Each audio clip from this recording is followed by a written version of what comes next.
As the NFL draft inches closer, there seems to be a consensus beginning to grow on who the Buccaneers are going to take in the first round. That and more on today's episode of Locked On Bucs.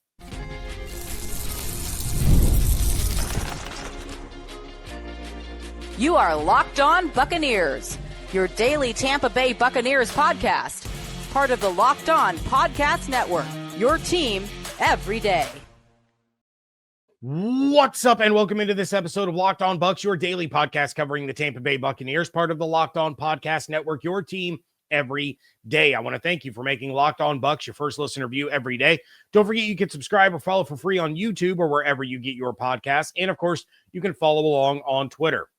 I am James Yarcho at @Yarcho_Bucs, credentialed member of the media covering the Tampa Bay Buccaneers, here with you every Monday through Friday, along with the everydayers. And for that, I want to share my appreciation for your continued support of the show. One of the ways you can support the show is become a Locked On Bucs insider. You're going to get news, rumors, updates, general thoughts, one-on-one conversations with me via text message. Go to joinsubtext.com/LockedOnBucs or click the link in the show notes to become an insider today.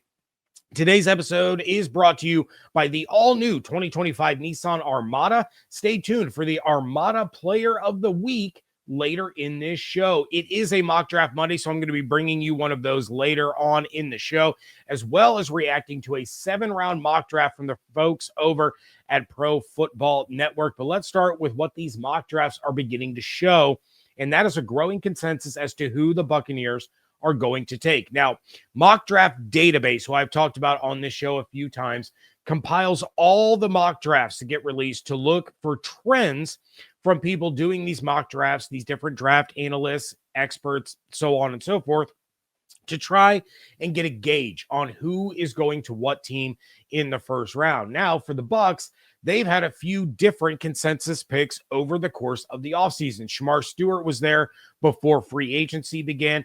There was James Pierce for a little while. Mike Green popped up at the top of the list for a brief moment, but none of them ever appeared as the Bucs pick on more than 16% of mock drafts. That is beginning to change and change drastically. Right now, Mock Draft Database is showing a 20.4% of mock drafts have the Buccaneers taking Alabama linebacker Jahad Campbell at pick 19. Then James Pierce is being selected in 7.4%, Mike Green in 6.8%, all other players combined for the remaining 65.4%. That means that there's nearly 3 mock drafts with Campbell as the Bucs pick for every one that selects James Pierce, which is the next most popular pick. In fact, Scott Smith of Buccaneers.com has Campbell as the Bucs pick in the first round in his latest mock draft. Now, I would venture to guess that Malachi Starks is beginning to rise up that ranking and will likely overtake Green before we get to the draft. But this is starting to point a lot of people in the direction of Campbell for the Bucs. Now, obviously, this is not an exact science. Last year, the consensus pick for the Bucs was Chop Robinson at 19.4% of mock drafts, and Graham Barton wasn't in the top 3, though Jackson Powers Johnson was the second most popular pick. So right position, wrong player. In 2023, it was Darnell Wright, the offensive tackle from Tennessee, but he had just 8.4%, followed by Bijan Robinson and Brian Branch. The Bucs selected Kalijah Kancey. In 2022, it was Devontae Wyatt at 12.4% of mocks, followed by Kenyon Green and Zion Johnson. The Bucs traded out of their pick, and they took Logan Hall. Again, right position, wrong player.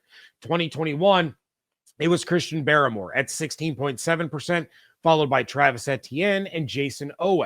The Bucs took Joe Tryon-Shoyinka. Then in 2022, it was Andrew Thomas with 20.1% of mock drafts, followed by Mekhi Becton and Javon Kinlaw.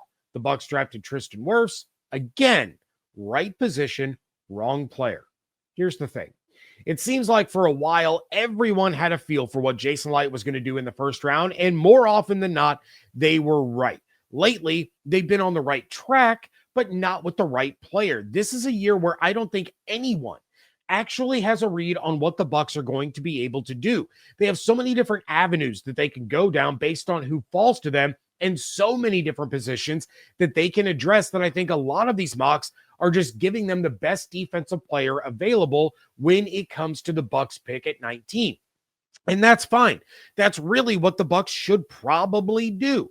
But that's why Campbell keeps falling in their lap in these mock drafts. I said it last week. I'm going to say it again. Off-ball linebacker is the running back of the defense.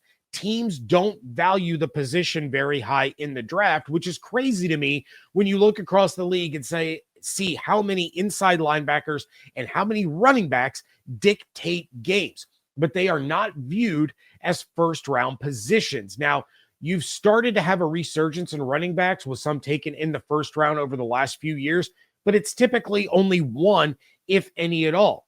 Teams worry about the trenches. They worry about the secondary. So you see corners, you see edge rushers, you see the trenches with the occasional safety mixed in there. But inside linebacker is the overlooked position because teams feel that they can get one on day 2 that's still going to come in and have an immediate impact. What I'm going to have a hard time wrapping my head around is no team picking before the Bucs, looking at the talent level of Campbell and not thinking this guy can anchor our defense for the next decade. There's truly no reason outside of this strange view of off-ball linebackers that he should not be drafted in the top 15, maybe even the top 10. He's better at his position than any of the quarterback prospects are at theirs, but because they're quarterbacks and teams are desperate, those guys are going to be taken first. Quarterbacks sell tickets, they sell jerseys, they sell the promise of hope that things for a franchise are about to change. Linebackers don't do that. He's better at his position than at least half of the players that are going to be taking ahead of him are if he truly ends up falling to the mid to late teens. And that's great for the Bucs if he does. But this is where another old cliche comes in. It only takes one team to fall in love with a prospect. Campbell could wind up going 5th to Jacksonville for all we know. That could wind up being the first, oh my God moment of the draft. And if he does, great. Good for him. Vontae Mack, no matter what, right? For those that don't get it, Draft Day's on Netflix. Go watch it. It's cheesy, it's campy, but it's entertaining, and I enjoy it thoroughly. But that won't be the reason for the Bucs or Buccaneers fans to panic, because the Bucs aren't going into this draft only needing a linebacker. Yes, it would be great to get the best one, but there are guys that you can get in day 2 and even into day 3 that are starting caliber. They may not be Pro Bowlers. They may not be all pros. They may not take the mantle from Levante when he retires and be the anchor of the middle of the defense, but that doesn't mean that they're bad players. It just means that they aren't as good as the top guy at his position. And to be quite honest, there's only one top guy at a position in any position. That's why he's the top guy. So while I do believe that if Campbell is sitting there at 19, the Bucs aren't going to waste any time debating. They are going to get him on the phone. They are going to welcome him to Tampa, and they are going to turn that card in. But if he's not, the Bucs have plenty of other options to explore and plenty of other positions that need upgrades, that there won't be any need to panic or freak out about who they are going to take. It could be Starks. It could be Pierce. It could be Ezeraku. They could trade down if the offensive tackles are starting to fly off the board and someone wants to make a move to ensure that they get one of the guys in the top tier. They could trade back if somebody wants to jump up for Jackson Dart because they're panicking about their quarterback situation and they want to make sure that they get the 5th-year option and potentially jump ahead of the Pittsburgh Steelers. We may not have a lot of trades in this draft, but the first round is going to get nuts with a lot of players being drafted that no one expects. And that's because that second tier of overall talent is so deep. Pro Football Network puts in some work for the Buccaneers. That is coming up next on today's episode of Locked On Bucs, part of the Locked On Podcast Network, your team every day. Did you know your Fire TV is also an Xbox? Turn any TV into your gaming and entertainment hub with Fire TV Stick 4K devices. No console required. Just grab your paired controller, Subscribe or sign in to Xbox Game Pass Ultimate with EA Play included, and you're ready to play. Dive into hundreds of premium titles from EA Sports College Football 25 to Call of Duty Black Ops 6 and Avowed as easily as you stream your favorite shows. It's gaming made simple, and it's all on your Fire TV. With 4K streaming, watch more than 1.5 million movies and TV episodes from your favorite subscribed services like Netflix, Prime Video, Disney Plus, Max, and more. Play high-quality Xbox games at a fraction of the cost of a console. Already have a console? A Fire TV Stick 4K device is more affordable and easier to travel with, allowing you to take you or your kids' games wherever you plug in. It's a game changer for me with all the travel that we do for my son's hockey. We can plug a Fire TV Stick 4K into the TV so he can unwind after his games, or so he and his teammates can run NHL tournaments from the comfort of their rooms. Head to Amazon.com/Fire TV Locked On to get started. Xbox Game Pass Ultimate subscription and compatible controller required. Available on select devices, including Fire TV Stick 4K 2nd Gen, Fire TV Stick 4K Max 1st and 2nd Gen, and Fire TV Cube 3rd Gen. Thank you again for making Locked On Bucs your first listen review every single day. For your second listen, check out the Locked On NFL Draft podcast with Damian Parson and Keith Sanchez. Now that the season is over, get the latest draft rankings, rumors, and news every day. Find the Locked On NFL Draft on YouTube or wherever you get your podcast. All right, Pro Football Network dropped a 7-round mock draft that included trades, and for the Bucs, they did an okay job. That's the best I'm going to give them. In the first round, the Bucs do stay at 19. In fact, they didn't have the Bucs trade out of any of their picks. There were trades in this draft, just none that involved the Buccaneers. But at 19, the Buccaneers select Texas cornerback Jahdae Barron. They said, quote, "The Tampa Bay Buccaneers have some top-tier defenders, but they still need help. And while a defensive lineman sounds enticing here, a talented cornerback could also be a strong option. Jahdae Barron isn't the most physical corner in this class, but he's fluid, explosive, and smart. His slot outside safety versatility makes him a valuable piece for any secondary," end quote. I would argue to say it makes him more valuable in Todd Bowles' defense than any other defense in the league. And also, I wouldn't say that defensive lineman sounds enticing there. I would have said edge rusher. I would have said linebacker. Other guys on the board that I think the Bucs would have been interested in were Mike Green, Malachi Starks, Nick Emenwari, James Pierce, Donovan Ezeraku, and yes, Jahad Campbell. Now, in this situation, I probably would have gone with Campbell, but I cannot argue with the decision to go with Barron. He is, in my opinion, the top corner in the draft, and to have him fall to 19, you are getting an elite player at a position of need, and that's what it's all about, right? Elite players at positions of need. In the second, the Bucs at 53 draft LSU edge rusher Braden Swinson, saying, quote, "The Buccaneers don't even necessarily have a bad defense, but they're still a few pieces away before they can be considered a complete unit. One of those positions in need of upgrade is defensive end. Braden Swinson is a powerful edge defender with refined hands and a high motor, worth adding to Tampa Bay's defensive line rotation," end quote. Honestly, here, the other guys available that I really like were Xavier Watts, Jordan Birch, the edge rusher from Oregon, TJ Sanders, the South Carolina defensive lineman, Jalen Knoll, the wide receiver from Iowa State. I probably would have gone Xavier Watts here. I know that's two guys in the secondary with the first two picks, but there's absolutely no reason that Watts should have fallen this far. Bowles wants ball hawks. He would have landed two of them with the first two picks in this draft, completely revamping the secondary immediately. In the third, pick 84, they have the Bucs taking Barrett Carter, the linebacker from Clemson, saying, quote, "A freak athlete at linebacker with sideline-to-sideline range, Barrett Carter would be a nice heir-apparent candidate to succeed Levante David in Tampa Bay," end quote. No complaints for me here.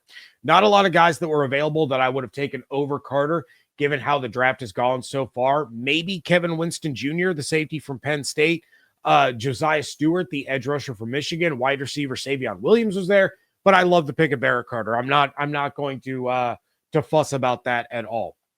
Round 4, the Bucs go with Xavier Restrepo, the wide receiver out of Miami. 5'10", 200 pounds, a smaller guy. Finished with 69 receptions, 53 of those resulted in first downs. But he had 1,127 yards and 11 touchdowns this season. He lined up in the slot on 90.5% of his snaps with the Hurricanes. So this is not the outside threat that the Bucs probably need, but he would help in special teams. He would be part of the receiver rotation, but he's also not going to bring that over-the-top speed that the Bucs probably want to open things up. He ran a 4.8340 at Miami's pro day. That is not good for a receiver. He does have reliable hands. He's not scared of contact, but with the Bucs adding someone to this receiver room, they need to add something that they don't already have, and that's that blazing speed. Restrepo does not have that in his arsenal. In the 5th round, the Bucs take LSU offensive lineman Miles Frazier. Now, some depth here after losing some of their backup linemen. I get it. You can cross-train them again across multiple positions, but I still think there are guys that could step in and help you right away that you could have gotten here. For example, the Bucs took Restrepo in the 4th, but Ty Felton, the receiver from Maryland, fell to them in the 5th. So instead of getting Felton, who has more size and more speed to him, they took the position around too early and passed on guys like defensive lineman Jordan Phillips, running back, and Restrepo's teammate Damian Martinez, edge rushers Denzel Burke and Jared Ivey. So just some things there that I don't love. You know, we're going to see how all these players shake out at the next level, but this is the kind of the domino effect of the draft, right? You take a position because you feel like you're getting value there, then you see an even better value in the next round. You don't have guys at other positions that are quite as good as the ones that you passed on because you thought you were getting a value pick at the time. Finally, in the 7th, safety Maxon Hook out of Toledo. That's a special teams guy to start, maybe works his way into a little bit of a defensive rotation by late in the season. So the mock started off relatively strong. Jahdae Barron, Braden Swinson, Barrett Carter, then some questionable decisions kind of derailed things. Xavier Restrepo, Miles Frazier, Maxon Hook, all in all, they addressed a lot of the needs for the Buccaneers. I just think they left some meat on the bone here in this mock, and they drafted some of the positions out of order based on talent that was available. I mean, I don't know about you, but when I look at guys that were available when the Bucs were drafting in this mock, I would have rather had Jahdae Barron, Xavier Watts, Barrett Carter, and Jared Ivey over Jahdae Barron, Braden Swinson, Barrett Carter, and Xavier Restrepo. That's just me. And that's all right, because I get to be in control now of everything in the next mock draft. And let me tell you, everything is on the table. That is coming up next on today's episode of Locked On Bucs. The Armada Player of the Week is brought to you by our friends at Nissan and the all-new 2025 Nissan Armada. Each week, we're taking a look at our draft prospects to pick one guy that stands apart, the guy we believe showcased the strength and power needed to push the Buccaneers forward as we look ahead to next season. This week's Armada and clear-cut Player of the Week is linebacker Jihad Campbell. A linebacker like him can take the team to the next level for the next decade while continuing the tradition of great linebackers that the Buccaneers have drafted. With his speed and versatility, there is nothing that Campbell can't conquer at the next level. And I know when it comes to the Nissan Armada, they say go forth and conquer. That's exactly what I think Jihad Campbell would do here in Tampa. It's clear that our Player of the Week is out here ready to conquer the road ahead with confidence, just like you can in the all-new Nissan Armada or any of their outstanding vehicles. Take the Nissan Armada, Rogue, or Pathfinder and go find your next big adventure. Shop NissanUSA.com. Wrapping things up here on a mock draft Monday edition of the Locked On Bucs podcast. I'm a little hoarse. Not really sure why. Weather has been out of control, starting to come down with a little bit of a cold. But that's all right. We're going to power through, and we're going to hope that this cold is cleared up by the time the draft is actually happening. But we are going to stick with mock draft database for today's mock draft, and everything is on the table. Trades, forfeiting picks because my time runs out, going all offense, nothing is off limits. Let's start this thing off. And when it comes to me, pick 19, there's no offers on the table, which is kind of weird, but no big deal. People don't want to move up. That's fine, because we have Tet McMillan, the consensus #1 receiver. Then Matthew Golden, a receiver that the Bucs just had in on a top 30 visit. There's Colston Loveland, the tight end out of Michigan. But seriously, Kenneth Grant is there. James Pierce, Donovan Ezraku are both there. But I have the chance to draft an elite prospect at his position. And you all know how I feel about drafting a safety at 19, but he's an elite guy at a position of need. I'm taking Malachi Starks. A couple of trades roll in for pick 53. The Packers are offering 2 picks in 2026 for me to move back just 1 spot, but I don't get to use those in this mock draft. So I'm going to take Detroit's offer of picks 60 and 130 for pick 53. I give myself an extra 4th rounder since we don't have a 6th. So I'm going to move back 7 spots. And I think I played this beautifully. So I have Xavier Watts sitting here, but I can't take him because we took Starks in the 1st. So I'm not going to double up on safety, but Benjamin Morrison, Carson Schlesinger, Alfred Collins, Braden Swinson, Quinshon Judkins. I picked up an extra 4th, and I still have a spoil of riches here at pick 60. In the last mock from Pro Football Network, I talked about how I would have gone secondary in the first 2 rounds with the way things played out. I'm doing exactly that here. I am taking Benjamin Morrison and then hoping that we have some good linebackers to choose from over the course of the next couple of rounds. The Jags offered me a trade here at 84. I do have linebacker Demetrius Knight from South Carolina sitting here, but there are a lot of guys that I would be happy with as well. They are willing to give me their 5th rounder to move up 4 spots. So I only got to slide back to 88. I'm going to take it. Luckily for me, Knight is still there along with Jordan Birch and Joshua Farmer. So now I'm in a tough spot because I do like Demetrius Knight a lot, but I know Chris Paul Jr., Barrett Carter, Jeffrey Bossa, they're all still out there, and I could potentially get one of those guys later in the draft.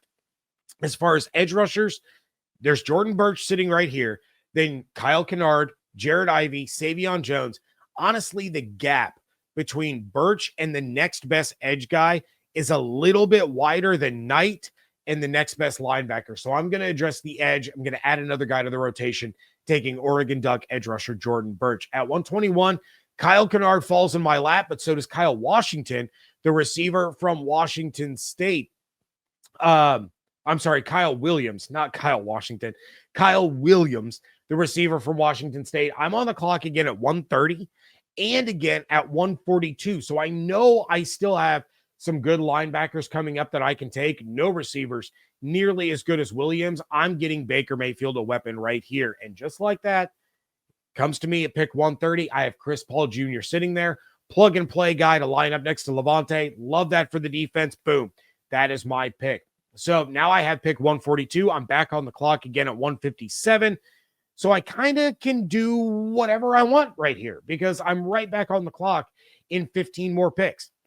And look, the Bucs had a ton of injuries in the secondary last year. I need that area to be one of the deepest on the team. I have a mega value here and a chance to draft Denzel Burke, the corner from Ohio State, to add to that room. Now, he is not one of the players that Mock Draft Database is recommending for me since I already drafted a corner in the 2nd, but I don't care.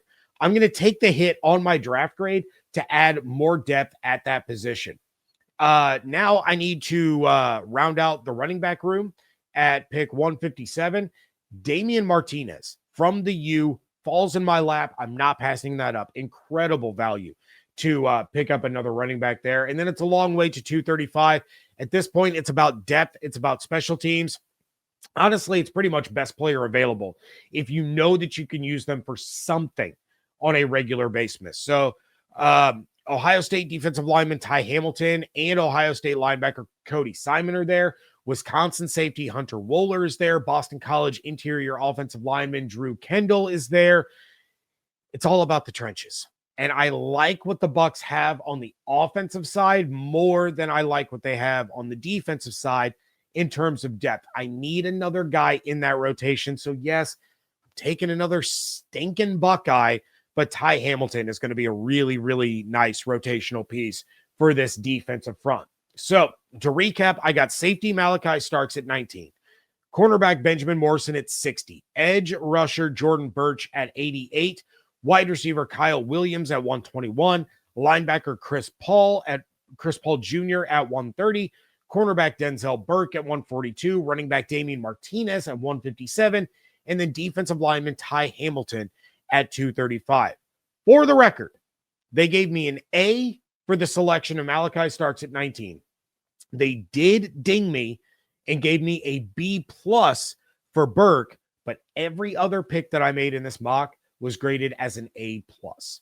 If the Bucs get a haul like this, I'm not sure of anyone that would complain other than people that just want to complain. You can swap out some of the names, but getting 2 extra picks in this draft and addressing every major need with an impact guy, this could not have gone much better. Let me know what you think in the comment section here or on Twitter. And then coming up leading to the draft, really excited. I was talking to the insiders about it. I am going to start bringing you my top 5 to 10 players at each position for the Bucs that spans all 7 rounds, so that we are really going to hone in on some of these prospects. We're going to talk edge rushers, corners, safeties, linebackers, receivers. You're probably looking at more of like a top 5 or 6 guys. Running backs, you're probably closer to a top 5, because I'm not going to talk about first round receivers. I'm not going to talk about running backs in the first 2 days, just because I don't feel that the Bucs are going to value those guys there. And if I'm wrong, I'll come on, I'll talk about the pick, I'll eat my crow. It's whatever. But I want you guys to know some of the best fits for the Buccaneers from rounds 1 through 7 at all of these positions of need. I want you guys to have all of this, locked in. I want you to be prepped and as ready for the draft as possible. You are not going to want to miss that. But that is going to do it for this episode. Please check out everything going on Twitter at Locked On Bucs, at @Yarcho_Bucs. Make sure you are subscribed on YouTube with those notifications turned on, as well as wherever you get your podcasts, and become a Locked On Bucs insider. Go to joinsubtext.com/LockedOnBucs or click the link in the show notes to help support the show. If you don't want to become an insider, but you do want to support the show, please take a moment, leave a 5-star review wherever you listen to podcasts. It does help other Buccaneers fans find the show. Hope you all have an absolutely outstanding day. Stay safe, stay healthy, fire the cannons. I want to thank you so much for joining me right here on Locked On Bucs, part of the Locked On Podcast Network, your team every day.